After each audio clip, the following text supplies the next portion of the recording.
Or when I look at myself, I'm not perfect. I have strengths, I have weaknesses. So guess what? I give myself a lot of grace when I don't live up to some of my expectations. What you won't do for yourself, right?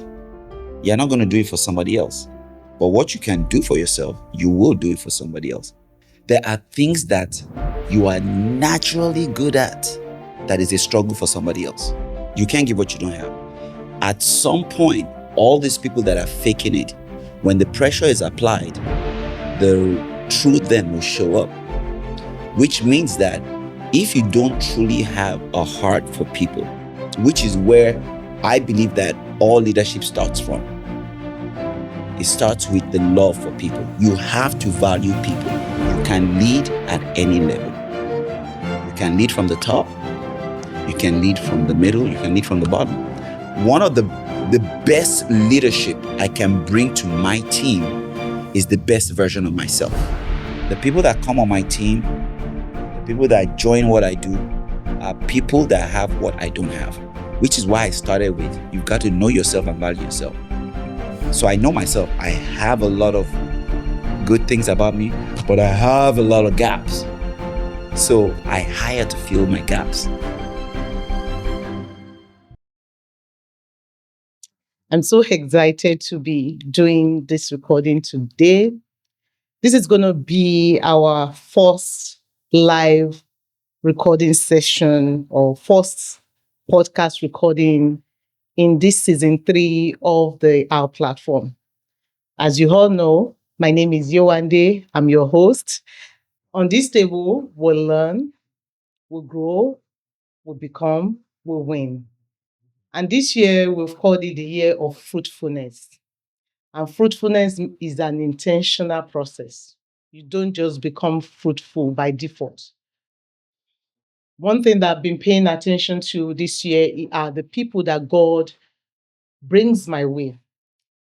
When a video about him sharing on leadership came up, I said this year is a year of shift in leadership for several of you and even in my own life. So when I saw the post and I said, I have to bring him in. This person that we have in the room with us today is a coach when it comes to the area of leadership, of growth, especially when it comes to business growth, team leadership, business leadership. Joining me today is Pastor Tolu Areola. I'm glad to be doing this. I'm so excited to be doing this today. Thank you so much. The reason why I'm excited to be doing this is the fact that it takes God to bring you close to some grace. Mm. And I don't take graces for granted. So when I saw the post and I said, I want to learn about business leadership, I want to learn about team leadership, and your post came up, I said, this is just God. I reached out and everything worked out. Today, I'm quickly going to read your bio. You are a man wearing many caps. I'm going to start with what you do. Yeah.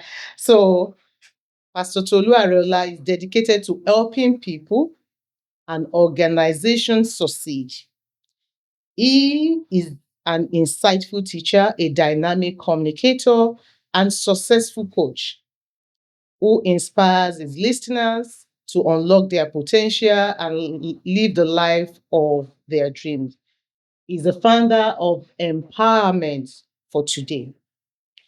So EFT LLC is a solution-based enterprise that is dedicated to growth and profit for business owners.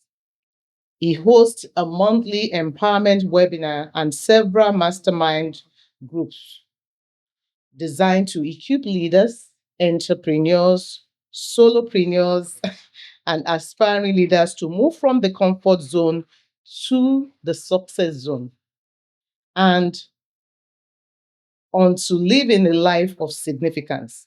Several startup and small to mid-sized businesses attribute their success to his coaching, guidance, and consulting services. Tolu is the author of his best-selling book, Hammer Bearer, A Life of Service, a book inspired from serving faithfully in various capacities for over 20 years. He is an administration strategist, a Maswell Leadership Executive Program Director, certified leadership and personal development coach. He is a business strategy, and you know we love business on this on this channel. Um, and also, like I said, he wears different caps. He's also a pastor with a mission to raise impact servant leaders. And he's going to tell us more about what he means by impact servant leaders. Pastor Tolu is happily married to his wife of 23 years, and they are blessed with two children, two adult children who are doing well. So we're so glad to have you here today. Thank you so much. I'm really, really, really excited to be here. Thank you so much. I mean, when I was looking through your bio and I was reading through what you have done, one thing that kept coming to my mind is that how did you get here? What got you interested in, I mean, talking about leadership, about service and becoming impact servant leader? How did you get here? Well, thank you so much for the question. I'll kind of answer it in a unique way. My background actually started in architecture, and yeah, I started out wanting to, design structures and buildings, and I was doing that for a little while, and then got this inspiration by God that instead of designing structures, I needed to be designing lives.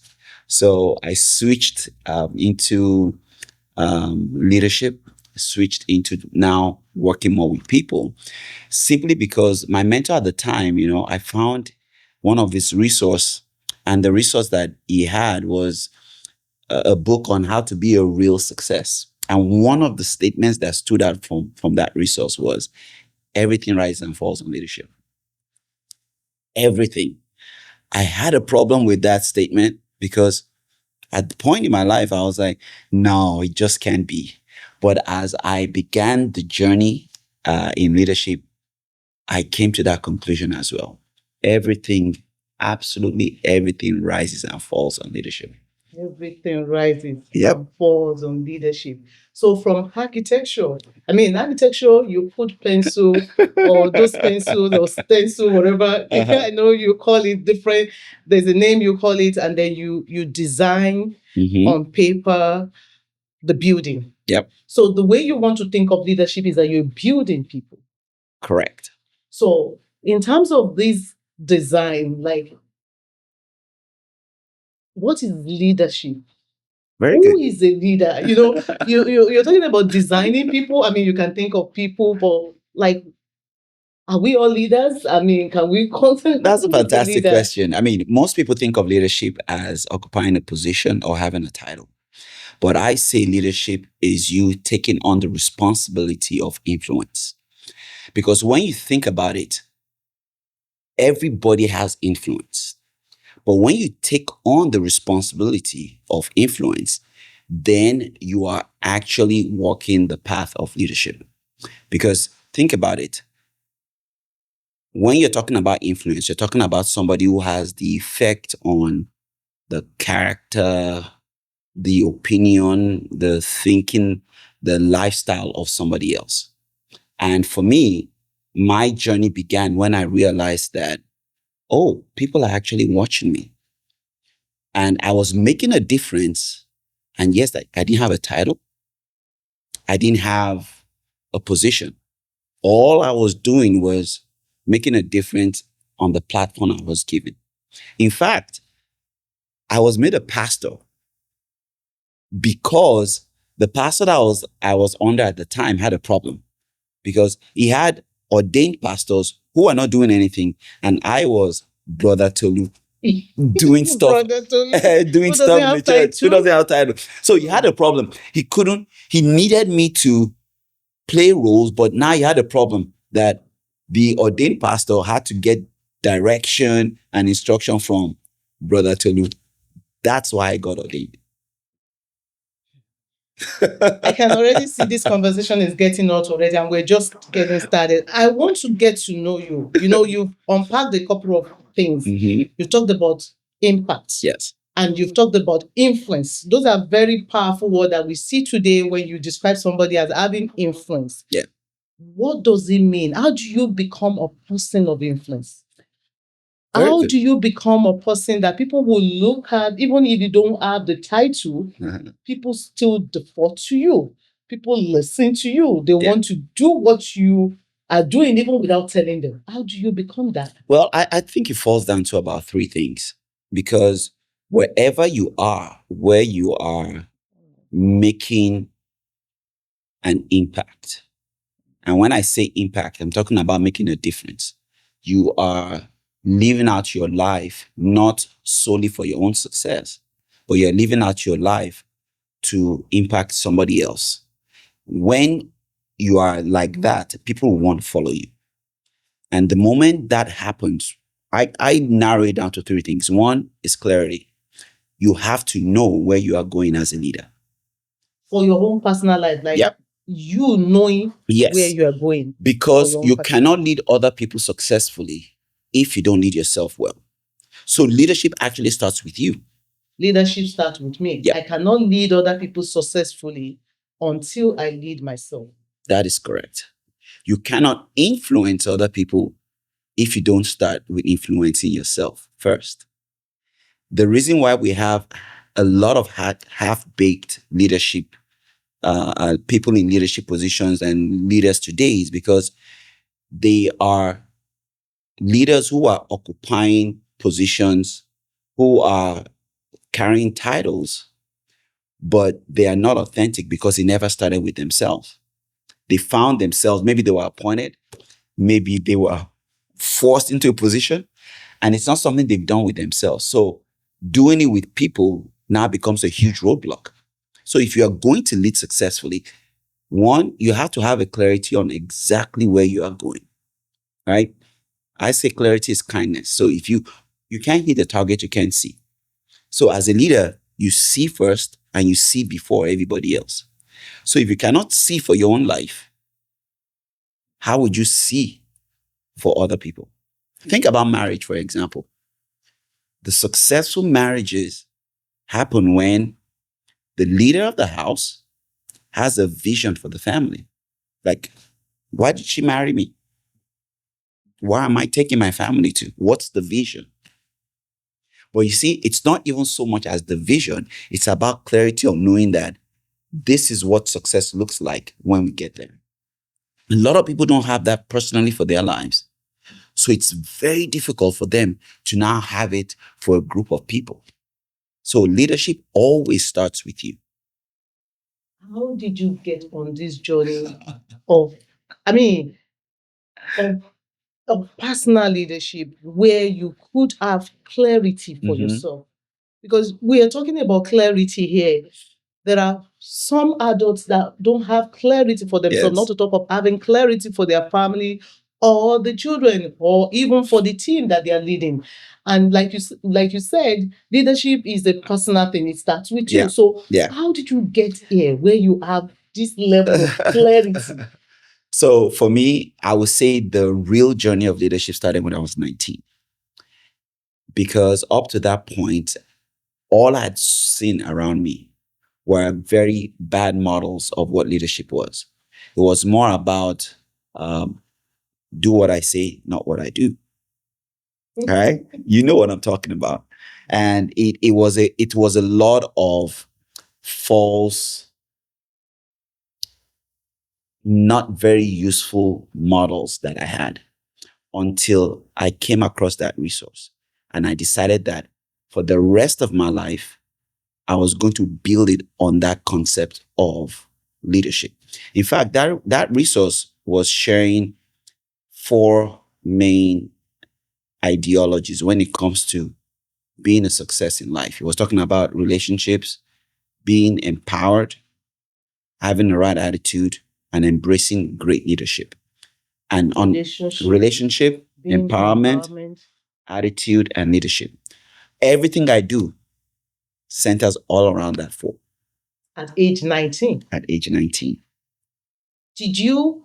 So at age 19, you have this clarity and foresight. Yes. There must have been some things that led to that. You mentioned bad leadership model. Yeah.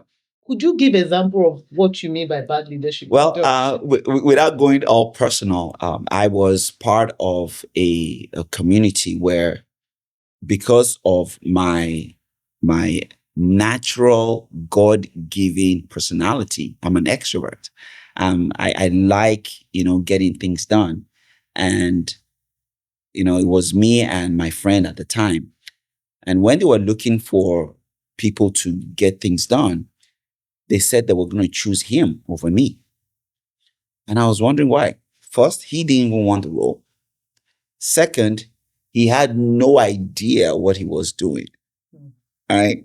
And so for me at that moment, I realized that it was a game of likability. It was a game of who you know. I mean, you're a person of faith. You remember when the Zebedee brothers went to Jesus with their mother, right? One brother on the right, one brother on the left. And they were trying to use, relationship. Come on, Jesus, when you get in your kingdom, come on. Just put that name forward. Just to the part. Just put my son, one on your right and one on your left, right? Yeah. It was then I realized that the greatest influence I have is the difference I make in people's lives. It's about impact. It's about service. And Jesus said it right. To lead is to serve. So that was what took me on that journey. I found out that they were not picking him because he was serving. They were picking him because obviously he had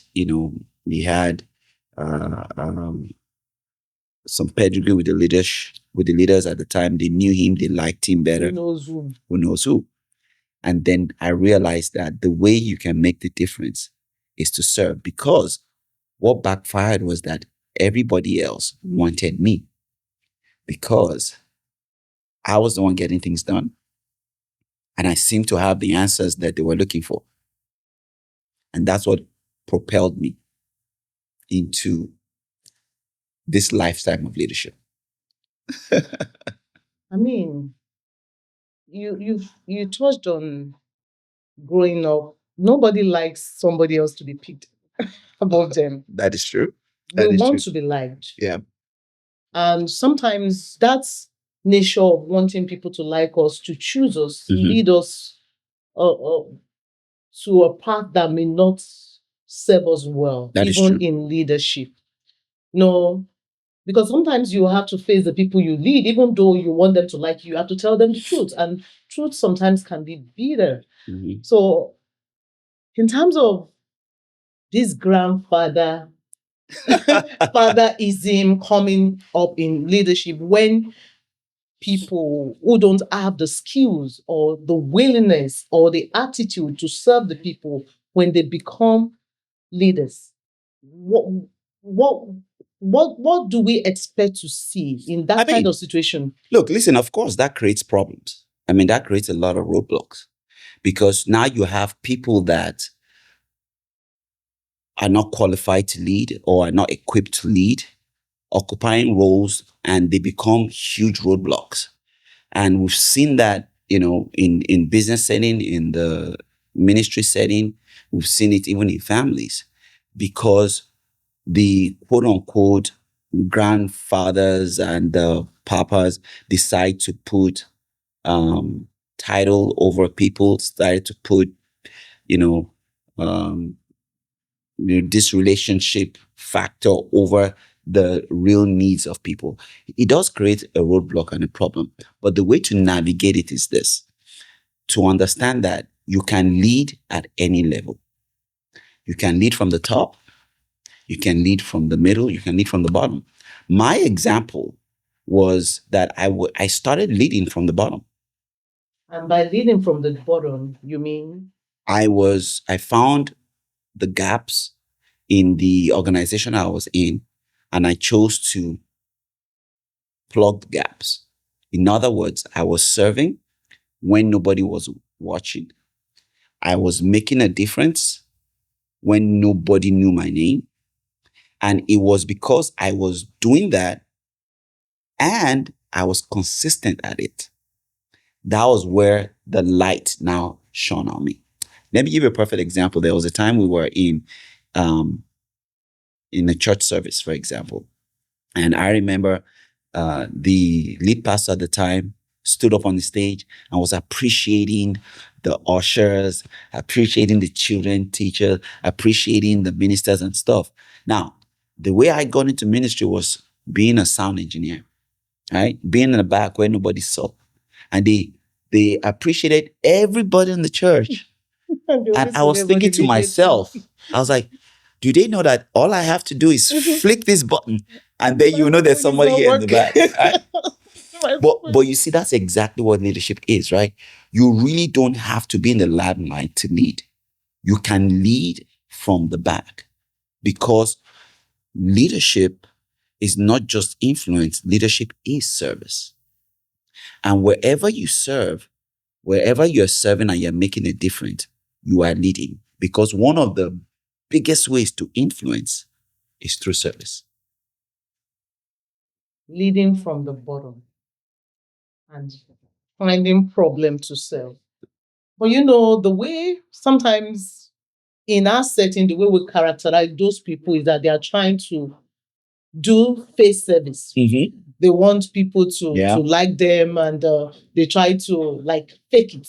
That's the way people perceive people do those kind of stuff. How do you get to a mindset of this service whereby you are not even doing it for the claps or for the awards or for the accolades, but just to be of help and solve problems? Yeah, look, I always say this thing: you can't give what you don't have. You can't give what you don't have. At some point, all these people that are faking it, when the pressure is applied, the true them will show up. Which means that if you don't truly have a heart for people, which is where I believe that all leadership starts from, it starts with the love for people. You have to value people. If you don't value people, you can't truly lead people. That's where it starts. When you value people, you won't want to use people. When you value people, you want to serve people. When you value people, right, you want to make a difference in their lives. When you don't value people, you want to use them. When you don't value people, you want to do eye service, all because you're trying to gain an edge.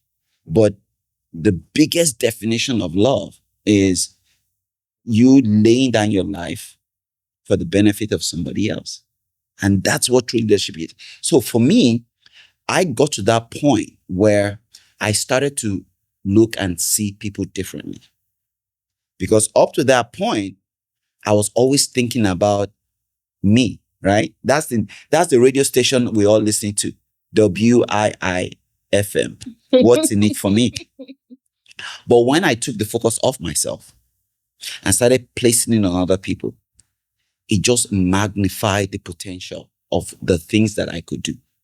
So now success wasn't so much about me anymore. It was about we. It was about the people that come my way or the organization that I'm in. So it now made my leadership approach different, which also now made my impact different. Because now I was unusual because everybody was seeing that I was out looking out for their own good, which is very, very rare because naturally everybody is looking for their own personal gain. So I say all of that to make this point. If you want to stand out, then don't make it about me. Make it about the people that are around you. Value people. If you value people, you add value to them. And that's what leadership is. Well, a lot of people, you've mentioned these value people. And I know, like for Moses as a leader, like coming from the back end of the desert and seeing the burning bush, where the value people part shows up for me, just thinking when you were talking about value people for Moses was when he stood up to fight for when an Israelite and the Egyptian were fighting, and he tried to fight and defend the Israelite, and then the following day he saw two Israelites fighting, and they will say, why are you both are Israelite, why are you fighting? I mean, sometimes this valuing of people is not something that we kind of, I won't call it like a skill that you develop. It's something that's just spring up in the inside of you from a place Actually, of love. Actually, it is a skill that you develop, because that same story that you just brought up, the problem Moses had was because he was valuing the Israelites' life over the Egyptian's life. That's why he could kill the Egyptian. So when we're talking about valuing people, we're talking about value all people. Value all people. When you value all people and you understand that everyone was made in the image of God, then you won't discriminate. There won't be an issue of tribalism, racism, favoritism. Who knows who? Right? Who is your father? Exactly. Where you coming from? What does your skin color look like? Why? Because you value all people. So he had to go to the school, right, of wilderness for another 40 years to learn to value all people. That's why God was not able to trust him to bring them out. But his lessons didn't even end there. Remember when he was visited by his father-in-law, Jethro, who saw him sitting down from morning to night, leading and judging people. And Jethro said, Moses, man of God, what you're doing is not good. You're going to kill yourself. You're going to make my daughter lose a widow real quick. But you know, anytime I think about that story, the question I always ask is this: why did Moses feel the need to carry the weight of leadership all by himself? I'll tell you my theory. And I think it's a theory that is reflective in our community leadership, even whether it's in business or in ministry today. I feel like Moses decided to take that role, which you can deduce from Exodus 18, by the way, if you want to check it up, is Moses' mindset. You said it was, I'm the one that saw the burning bush. I'm the one that heard the voice of God. I'm the one that stood on the holy place and took away my shoes. So everything has to depend on me. That's not true leadership. That's not true leadership. That's not true leadership. When everything depends on you. No. Because now you become the bottleneck. Now you become the roadblock. It means that we can't move unless you say. And that's where the power of delegation comes in leadership. If you can do it because of the platform I created for you, that is true leadership. When it goes from me to we. That's the biggest example Jesus showed us. Because up until the time he showed up, everything had to go through, right, the priest or the prophet or the king. When Jesus showed up, he changed all of that. Because when Jesus was here, everything went through him. He now said, listen, I need to show you guys a new way of leading. Order.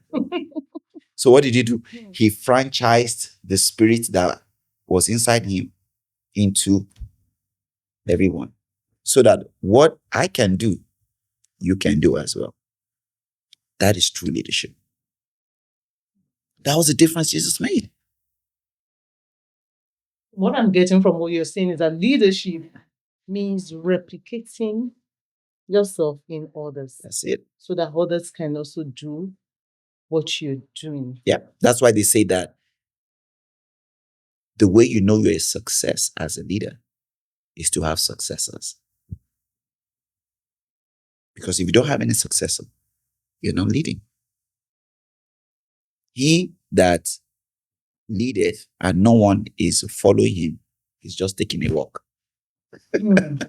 You're touching on there are times that we feel we're leading. You already said something about like leadership. It's not sometimes it's not about the title. Yeah. It's not about having the corner office. It's Yeah. about influence. Yeah. So and the first influence is influencing yourself. That's correct. And then the next level is influencing others, which comes from the place of valuing others. Yes. I want to follow up on that valuing others because I can see a lot of us struggling in that area. How do you value others? How do you show that level of value that will make people like Peter leave their nets and follow you? I mean, because that valuing others also ties to the delegation part that you're talking about.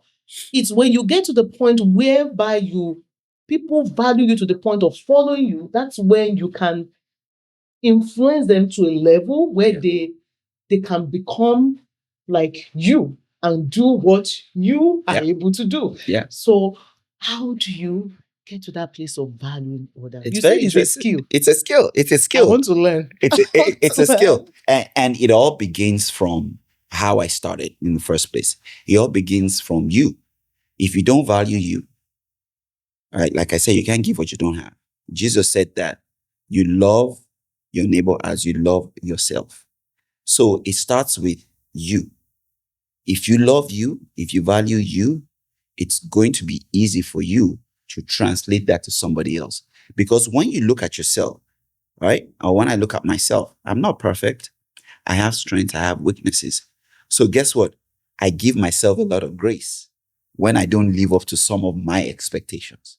So why won't I give somebody else grace when they don't live up to my expectation? Why? Because I'm already doing it to myself. But it goes back to what I said. You've heard the statement before, hurt people, right? So people that don't value themselves are the people that don't value other people. So they cover that in valuing themselves with so many things. Some kick out, some lash out, they yell, they into control, exactly, command and control, because they have an insecurity of themselves. So it shows up in how they relate to other people. So if you're going to value people, it starts with looking at the man in the mirror and value that man in the mirror first. You have to genuinely love that man in the mirror. Because when you truly do that, it's easier for you to do it to other people. And the way you value yourself is the way you will value others. I mean, that's quite interesting what you just said. I walked into the hotel lobby this morning and I saw this word from J.W. Marriott, who said he created a space where people could feel welcome, entertained, comfort, and like in his he was doing that in the lands, skipping out the name where you call the lands. So he would do that when he brings people to come visit with him. He would treat them special, and in all the hotels, the Marriott's, all the Bonvoy brands that you see from Spring Hill Suite. Yeah, that's it. that's like a free marketing for the Marriott brand. But what I'm saying is that he valued himself. He started that value and extended it to the people he brought to his personal space, and that value flowed into his business. Yep. So, I mean, what you said, it kind of connects a lot of dots in me that the way you value yourself is the way you value others. Yep. If you don't know how to treat yourself well, you're not going to be able to treat others in the right way. Yeah. Because you can't give what you don't have. What you won't do for yourself, right? You're not going to do it for somebody else. But what you can do for yourself, you will do it for somebody else. And as time goes on, as you grow in this skill, one of the biggest things that happen is that you now start getting to a point where you are seeing people through this lens where their life, their future, their joy and happiness really matter to you. So where you now go with your valuing is you want to now exceed their expectation every time so that they themselves now see incredible value in themselves. And getting to a point in leadership where you do this without an expectation, it's not, I will say for myself, it's not that easy. Like you know, when you do all this for people, because leadership is costly. Oh, You're yeah. giving up time, you're giving up your treasure, you're giving up sometimes your money, sometimes your health. Yep. To serve people. I mean, we see the life of, I mean, you're a pastor. I know, like today, you drove yourself here. I didn't have to. Me, leadership is costly. Yeah. So sometimes when you do this and you also want some sort of value, can we say you're being selfish if No, you no, want you're if you not. have that expectation? You're actually very spot on, but it's the lens through which you're looking at it. One of the best leadership I can bring to my team is the best version of myself. And becoming a best version of myself, for example, requires me taking great care of myself. There's a story I read about a very young preacher who died very young, Robert McChaney. You know, he said something very profound. It stayed with me since I read his autobiography. He said, God has given me a horse and a message to deliver. Alas, I've killed the horse. Now I cannot deliver the message. His point was, he died very young, a very dynamic preacher in the 1700s. He died very young, I think in his 20s. Why? He died because he was not taking care of his health. So in other words, he had this dynamic message, but the message doesn't matter if you're not in good health. So part of what leaders need to understand is that part of the cost that we need to pay is to actually take care of ourselves.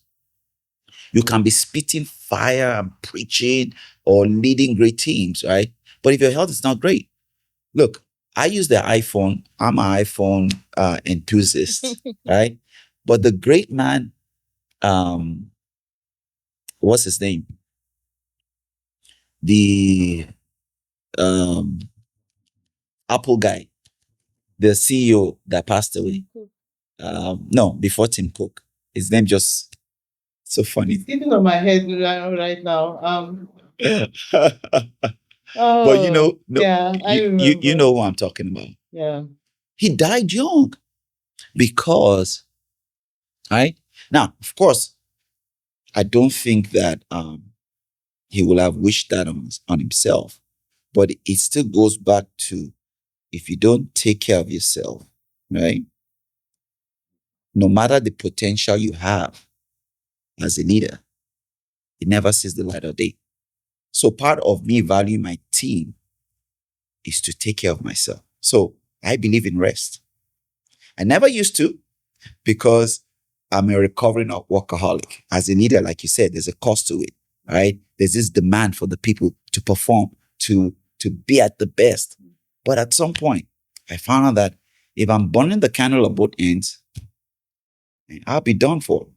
And it was that Exodus 18 that actually opened my eyes, because Moses was trying to do everything to the detriment of his health. And he took his father-in-law to give him feedback. So I believe so much in feedback. I believe so much in delegation, and I believe so much in rest. I thought there were two things that we're going to unpack. It looks like it's going to be five right now. The first thing that I wanted you to share a little bit on is about becoming that effective leader, where you, after you valuing yourself is part of valuing your team, and then you get to a level where you are so effective, you're beginning to influence your team to start mirroring your value, mirroring who you are, some of your character, your attitude, or even your brand. Yeah. So So that's one piece. How do we get to this level where we become effective in leadership? Because that is part of being effective in Oh, yeah. leadership, knowing what to focus on. In economics, we call it comparative advantage. You know your strength, Yep. you focus on those on that strength, and you know which of your team member can do it better than you, and you let them do it without you feeling like Yeah. they are taking your spotlight. You know, it takes some level of recognizing yourself and being aware to get to that level of leadership whereby you know how to pull your team together so that the goal is achieved Yep. efficiently. Yeah. How do you become that effective leader? And that's why I started with the word clarity. So if I had to boil it down to you, I would say clarity, confidence, and consistency. Clarity, confidence, and consistency. Clear in that you know yourself, you know where you're going. You can, you are not trying to be a bad copy of somebody else, right? You know exactly what you want as a leader. You know yourself, you know your strengths, you know the gaps in your life. You're clear about that. Two, you have confidence. Confidence in the sense that, listen, I am not trying to fake it, right? Yes, are there going to be challenges? Of course. If you don't factor in the challenges into your race as a leader, right, you're going to be grossly disappointed. So confidence comes in you knowing that I have to be courageous because I'm going to face challenges. Yes, the fear will show up, but I'll move in spite of it. And then you do that over and over and over again. That's where the consistency comes in. Now you become a model. You become a model that you can now show everybody else that this is how I got from here to here. Because think about it. People do what people see. People do what people see. Yes. So as a leader, if you model leadership well, then you find out that people are going to do what you do as well. Not what you say. Not what you say. Not what you. You know, sometimes as parents, we want to repeat and say to the kids that this is how we do it in this house. I mean, you want to say, but I like the way you break down the model clarity, the move confidence and do it consistency. consistently, it becomes a model. And Yeah. model is easy for anyone to follow. Look, every great father that a child looks up to is because that father has been a great model to that child. And that's why I said that leadership is you taking on the responsibility of influence. Because whether you know it or not, one, everybody has influence. Two, you are influencing somebody, whether you know it or not, because they are watching you. They're watching how you live your life. I have a great marriage today because I was influenced by watching some marriages in the church at the time. Now, they weren't great marriages. They were actually terrible marriages. But I learned watching them. I was like, that's what I'm not going to do. Because I felt like, okay, it was easy to do the good things, but how about the bad things? So I was watching the bad role models in the church as my blueprint for what not to do when I get married. And I'm telling you, it was a game changer for me. Game changer. So the point is this, you want to be a great model as a leader. How do you get clarity? I mean, you just mentioned an example, watching people. Yeah. One way of getting clarity. I mean, for me, trying to study Bible and Bible characters and how they solved some problems in their life or face the challenges in their life is one way I find clarity. But for somebody who hasn't gotten to that level of maturity where they know how God speak to them, how to hear God clearly, how do you become a person of clarity? Because clarity would inform your vision, I believe. Oh, yeah. So you've already said some things about vision, and I want you to touch on that. Why? Yeah, that's a fantastic question. So if you are not a person of faith, or you are not somebody who quote unquote hears God and things like that, by the way, the best way to get clarity is to ask God, right? In Jeremiah 33:3. But even if you had no clue about how to talk to God, there are a couple of things that one can do. And it starts with a personal self-evaluation. You have to sit down and evaluate yourself. There are things that you are naturally good at that is a struggle for somebody else. There are some things that you did absolutely nothing to know how to do it. That is what we call the potential God put inside of you. That potential is the lens through which you need to look through to get the clarity of what you are supposed to be doing with your life. I define success as three things. Success is knowing my purpose, which is what I just defined, right? Growing to my maximum potential, and then making my life count in the life of other people. That's what success is to me. So that knowing my purpose starts with, even if I don't have a way of communicating with God, there are some things that God has put inside everyone. Everyone is uniquely made. There are not two same people on the planet. You won't find two people that have the same fingerprint or the same eye print. Yeah, unique. We are all uniquely solving made. a unique problem, Exactly. making a unique impact. Everyone has got something. Nobody is a waste. That's why it's absurd for you to envy somebody else. Because you're unique. There's only one of you on the planet. You're an endangered species. It's only you. Oh. So clarity comes when you know who you are. When you do that filter, the lens through which I look at the world is totally different. I just told you now. I'm supposed to build people. So the way I see people is very different. I see people from the place of potential. If I had a seed in my hand right now, and that seed can become a mighty tree, all of that potential in that seed means absolutely nothing if I just leave the seed on the table. What makes that potential come out is me creating the environment for it. So it means that the life of the seed is dependent on the ground it's planted on. That ground is leadership. That's why leadership matters. That's why everything rises or falls on leadership. If you see a nation that is doing well, it's because it's led well. If you see a church that is doing well, it's because it's led well. If you see an organization that is doing well, it's because it's led well. If you see a home that is doing well, it's because it's led well. How do you lead well? Well, fantastic question. Just like I said, right?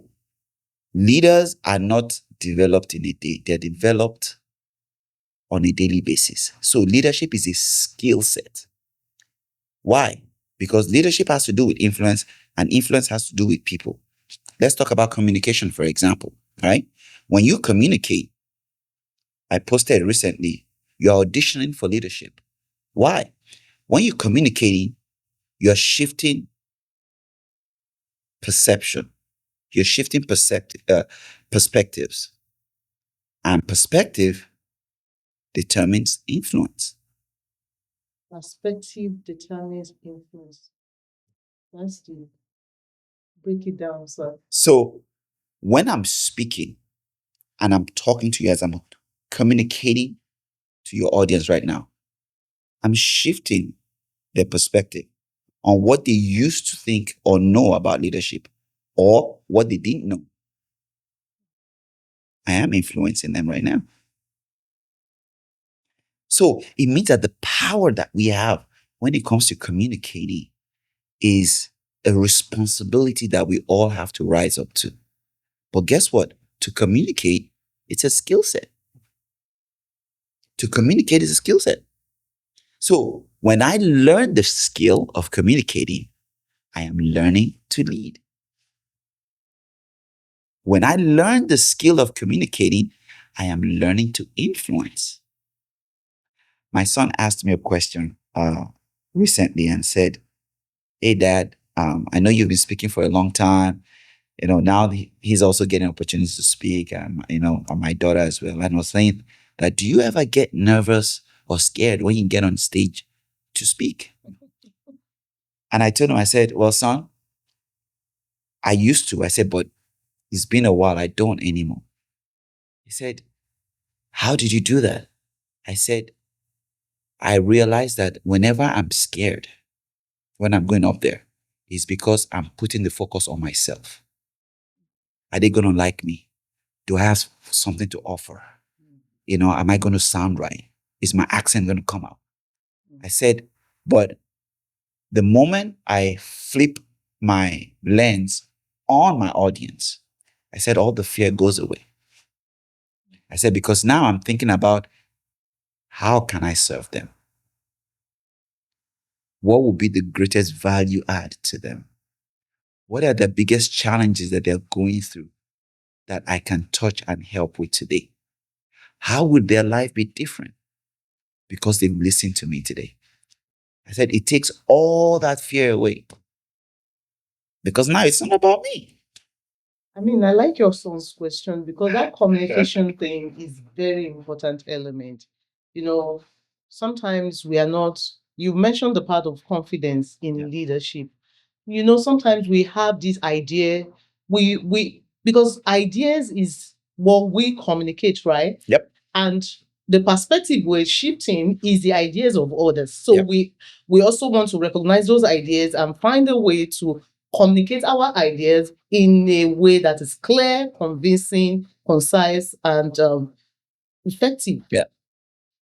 How do you get to that point where how do you develop your communication skill in leadership? Sometimes we think sounding very deep in our voice or even very, sounding like Winston Churchill in the way we voice and very smooth like Barack Obama. How do you build that level of leadership? Moses was a stammerer. Yep. Yet he led the most difficult set of people.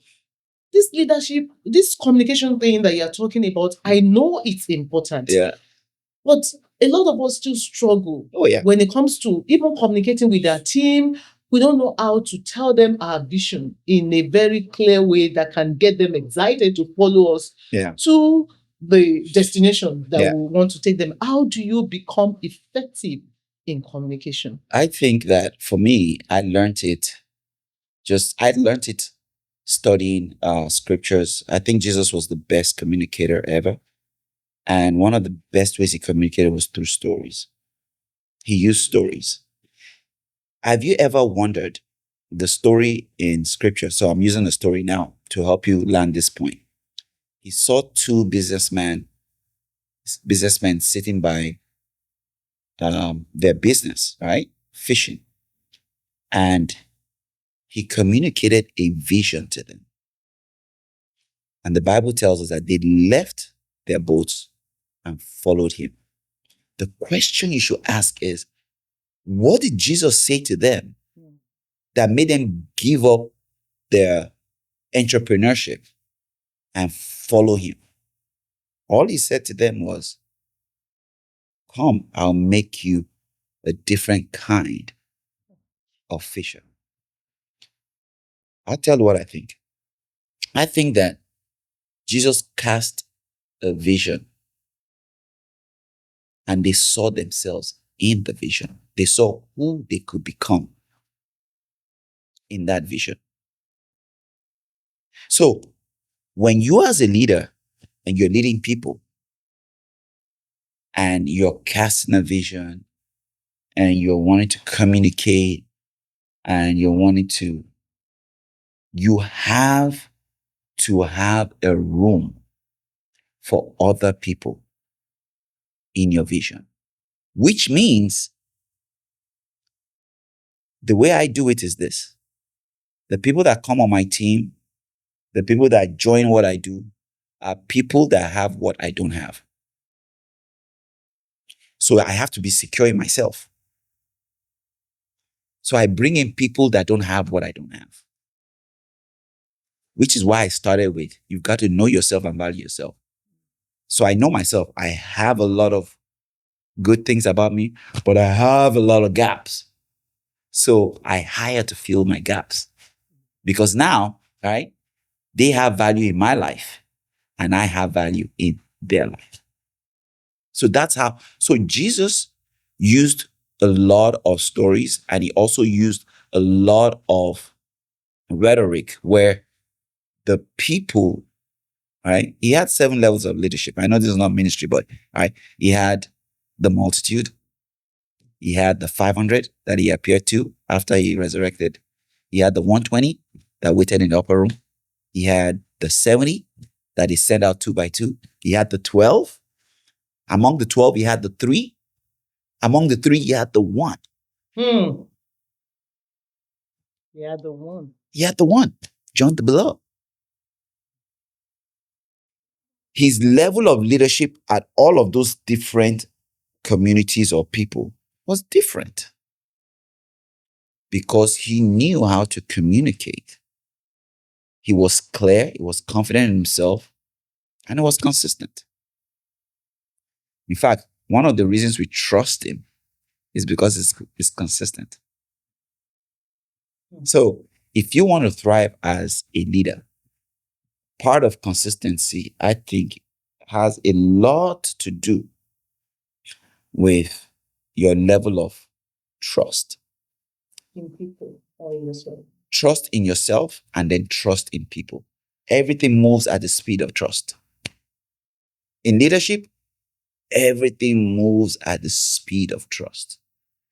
If you don't trust yourself, you won't be confident. If you don't trust If you yourself, don't trust yourself, you won't be confident. you will not be confident. And if you're not confident, the team, right? What's their level of trust? What's the level of belief in following you? It's going to be low. Everything in leadership moves at the speed of trust. That's the power of it. You're already touching on some important elements. Cindy Trim said this in one of the clips I listened to. It says, success loves structure. Yep. Success loves system. Yes. Success loves speed. Yes. And success loves storytelling. I see how the storytelling part helped Jesus in his leadership. Yeah. And storytelling are key to branding. Yeah. Because the story that you tell yourself and you tell your team is the branding you're signaling. Yep. So my question is, how do you develop that storytelling that builds your branding and build your business culture? Because the structure of your business will inform the culture and it will inform your performance. Yeah.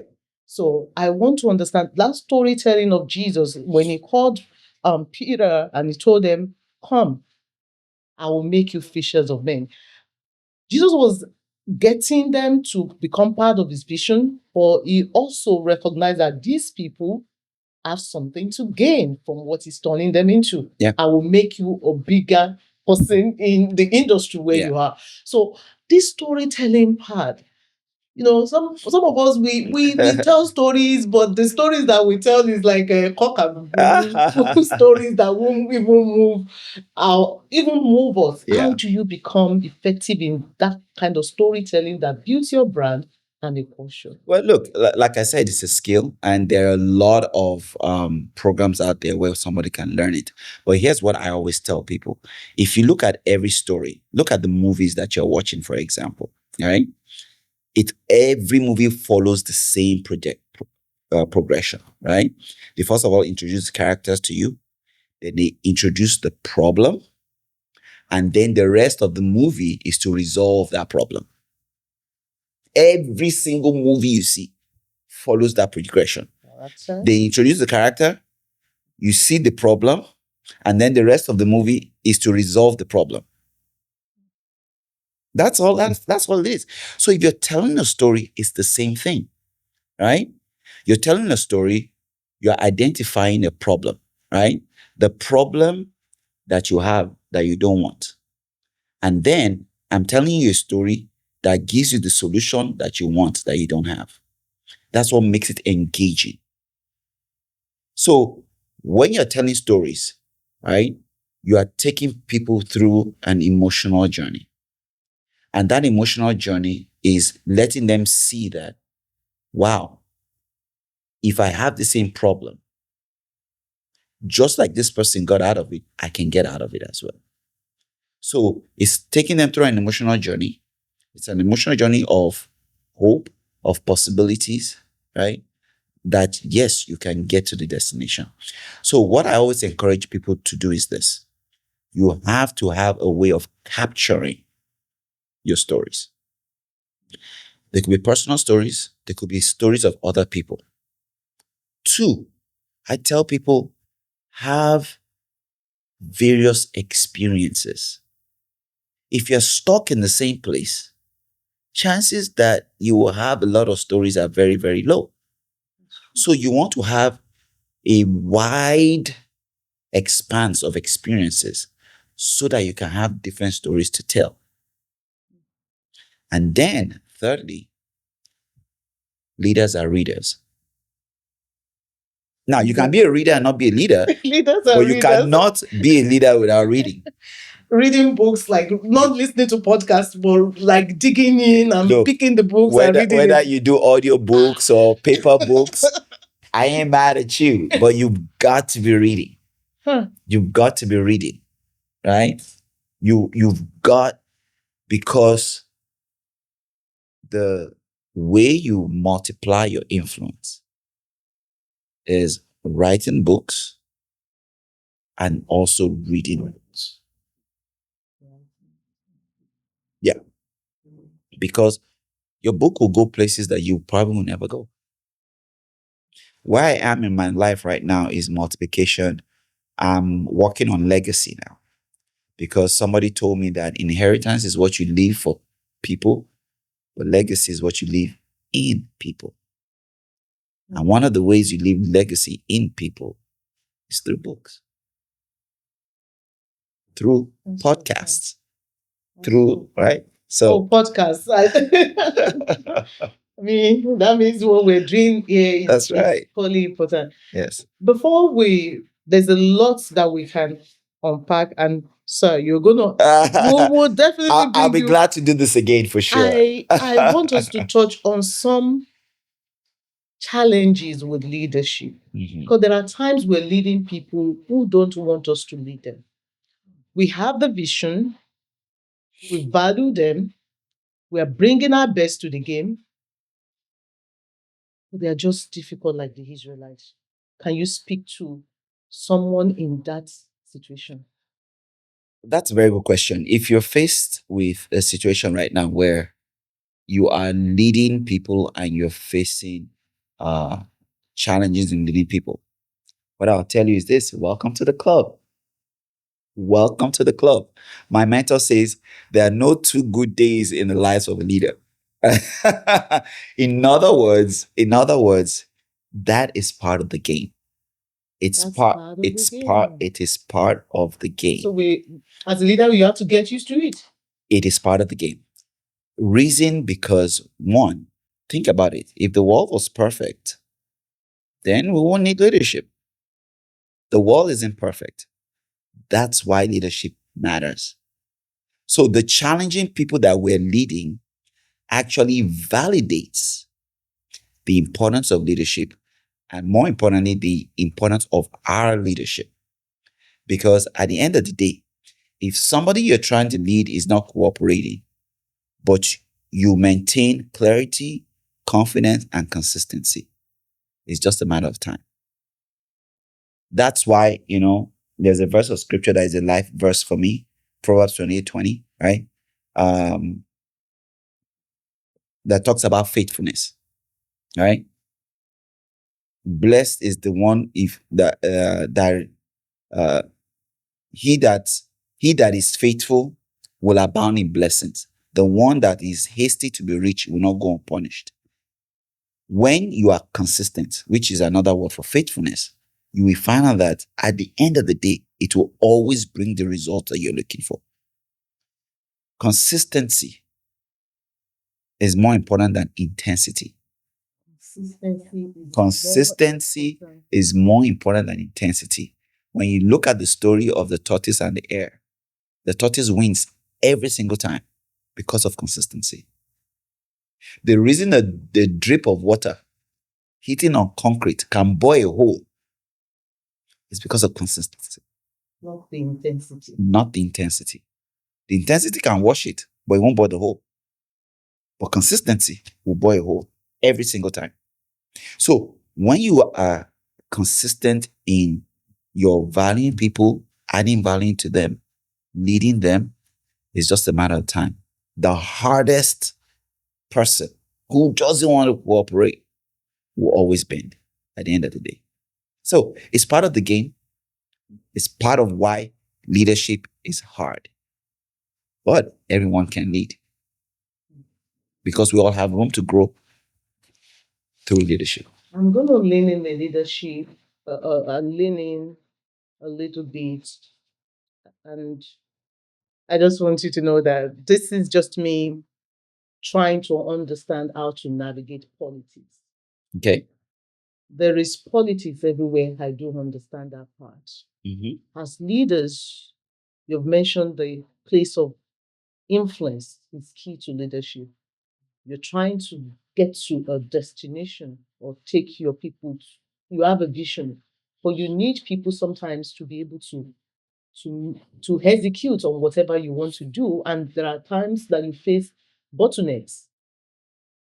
How do you navigate those challenges, especially politics that may come with leadership? Yeah, look, when you look at it, there is no way you face there is in politics.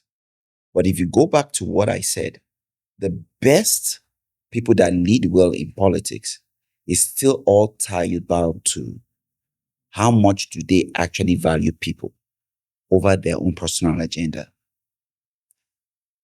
Even when you are faced with challenges in politics, right, that come against what your values are and this need to have your own personal gain when it comes to leadership.